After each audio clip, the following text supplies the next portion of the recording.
A flock of gulls wheels over the restless wharf, but Blood takes no notice at their calls, focusing instead on his steps. Negotiating the maze of bollards and lines surrounding the dockside fish market can be tricky, especially with your hands full. "Fresh Sabaean swordfish tonight at the lavish chateau," he calls to one of the dockhands, who smiles in return. As his steps echo against the pier, a young girl darts from the side, knocking briefly into the Minotaur in her haste. "Sorry, sir," she mumbles, before dashing into a narrow alley. In a moment, Blood completes the check, realizing that his purse is no longer at his side. He spins. "Thief!" he cries and takes off in pursuit. The chase is quick. Cornered, the girl appears dirty, hungry, and incapable of locating any place of true concealment. I'm sorry." She returns the purse, her hands quivering with fear, and Blood feels a pang of empathy, remembering his own time on the streets. "Here, child." He digs in the purse and passes over a silver piece. "Find some place to clean yourself up and get something to eat." Gulping hard, the small girl nods and darts back out of the alley and away. "You're right." The girl grins broadly in the glow of her success. "He even gave me a silver for my troubles." A copper key, studded with a single ruby, glints in the golden glow of the ship's lantern. "Hey, mister, what does that key unlock, anyway?" The well-dressed man tucks the key away in a small ornate chest. "Why, this is the key to the ruby's sanctum." Dwandalf Pierce nods sharply, and the girl is taken away. And I have the perfect buyer.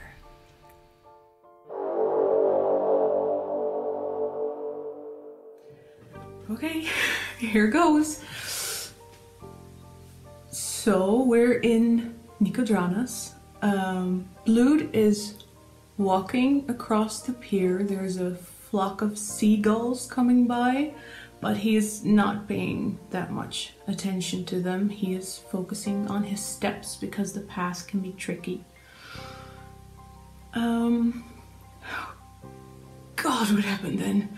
A young girl bumped into him. He thought not much of it, but was quick to check his pockets and found his purse missing. So he went looking for the girl and found her in an alley, I think. She was kind of skittish and scared and dirty, and it like tugged him on his heartstrings, and he remembered his own time on the streets, and he took pity on her, took his purse back, but gave her a silver piece to get herself some food and get herself cleaned up. This is where we leave Blood and follow the young girl further on the docks. "You were right," she said. "He even gave me a silver piece for my trouble." And there's a well-dressed man holding a bronzish key with a ruby in it that shines in the yellowish lantern light from the ship that they're next to. And he smiles like he knew that was gonna be the case. And I don't know, man. They parted ways, as you do, and was there no transaction here or nothing? No, I don't think there was a transaction here. I don't know, she just left. And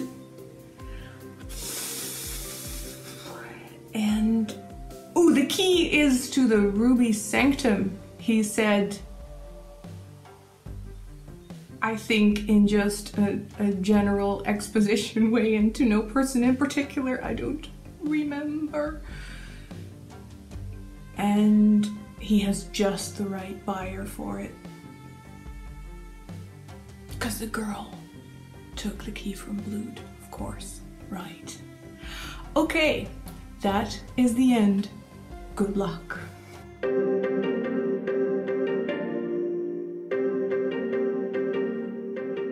we begin the story in Nicodranas, following Blood. He is walking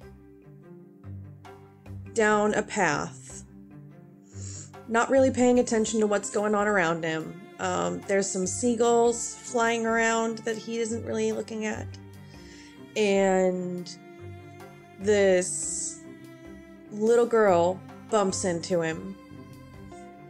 And he doesn't really pay any attention to her, but once she leaves, he kind of takes a moment and checks his pockets and realizes his purse is gone. So he turned around and went looking for her.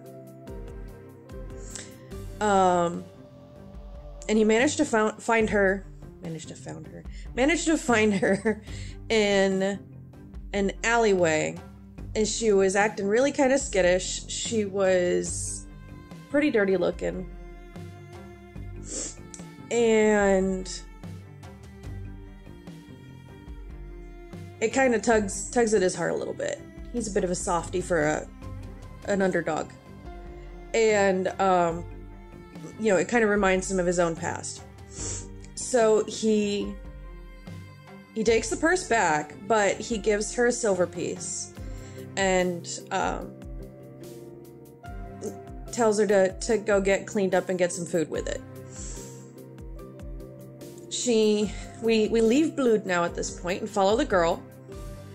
And the girl goes back down towards the docks with her silver piece and meets with this very well-dressed man. And she says, "Yeah, that went exactly like you thought it was going to. He even gave me a silver piece for my trouble." And she hands over a beautiful bronze key with a ruby at the intricate handle of it, which is the key to the ruby's sanctum in the chateau. And he smiles and he says, "I have the perfect buyer for this." And they walk away from each other with their transaction completed, and Blood, none the wiser, but probably eventually going to realize that the key is missing, when he has to go back to work. Poor Blood.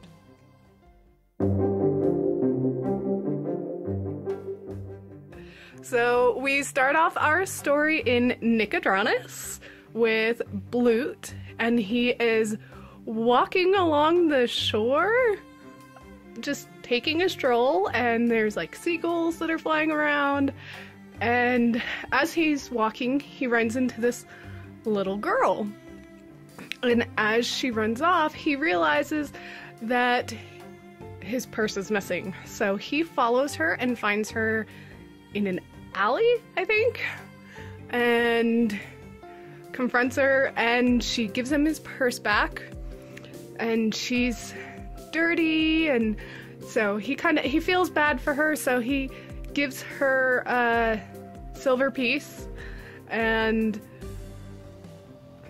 walks off after telling her that she, should use it to get some food and, get a bath, get cleaned up. So Blood walks off, and the little girl leaves and meets up with a guy, an older guy, and tells him that worked exactly like you planned. And she pulls out a gold key, elaborate key, that has a ruby on the handle, and it is the key for the chateau for the Ruby of the Sea. And the little girl, cat. The little girl gives the key to the older man, and they leave.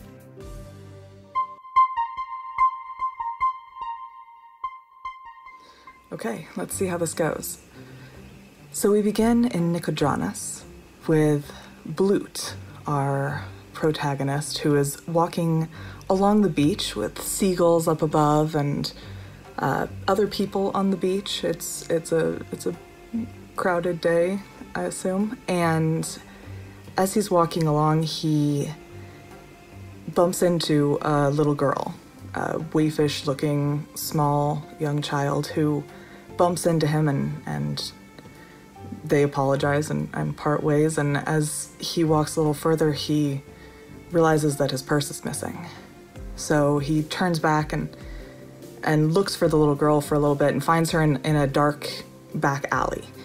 And he approaches her and asks for his purse back, and she begrudgingly gives it up, and feeling bad for her, looking at the state of her clothes and encouraging her to buy some food and maybe visit a bathhouse, he leaves her with a silver piece and goes back about on his way. Once he's gone, the little girl turns a corner and finds a much older man who she passes a key, a golden key with a ruby set in it. And she passes it off to him, saying, "This went just as we planned." He takes it and looks at it. It seems to be a key to the lavish chateau. And they look at each other, nod, and part ways.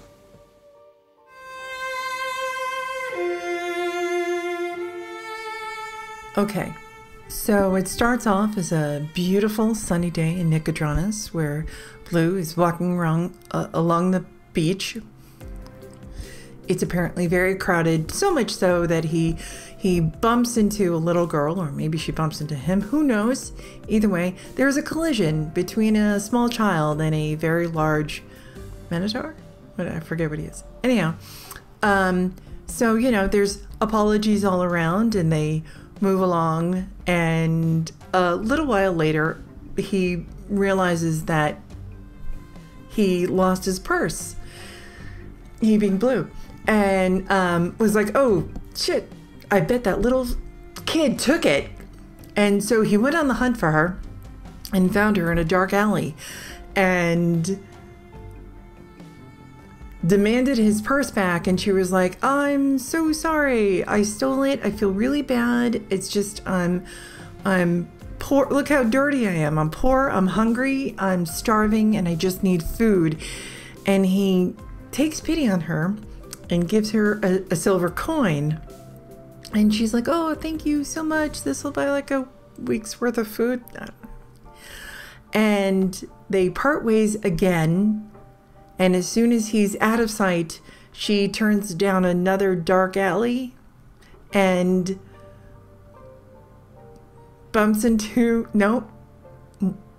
meets up with a elderly gentleman, an older gentleman, a guy, some dude. She meets up with a gentleman and says, "Aha, our plan, this went according to our plan," and hands him a key with a ruby on it. And it's to the lavish chateau. And if there's anything else to this story, I don't know it, or can't remember it, or whatever. Good luck.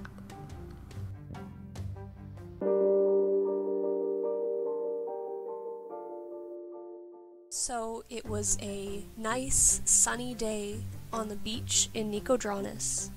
Blue was walking along the beach, out for a stroll, and I think Blue is a minotaur, and he bumps into a little girl, and they apologize, and they both go their own separate ways, and Blue continues walking for a while on this nice crowded beach on a nice day in Nicodranus. And eventually he realizes that he doesn't have his wallet. So he realizes that the little girl must have stolen it when she bumped into him.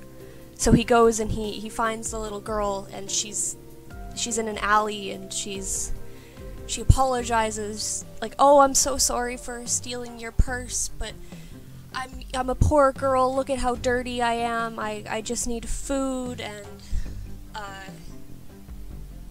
Blue takes pity on her and gives her a silver coin. I think I missed something in there. And Blue leaves to go back about his day, and the little girl is really happy because the silver coin will feed her for a week. And once Blue is gone, Blue? I think it's Blue. Once Blue is gone, the little girl meets up with an elderly gentleman in another alley. And she's holding a key with a ruby on it, and says that their plan worked, and it's a key to the lavish chateau.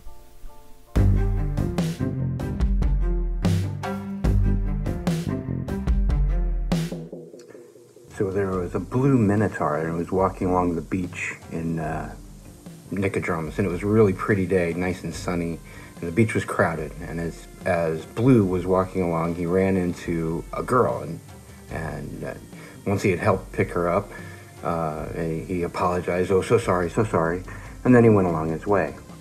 And the girl went scampering off. And he went on a little further, and there was somebody selling donuts, so he decided, well, I'd like some donuts, and he went to buy some, but he couldn't find his purse.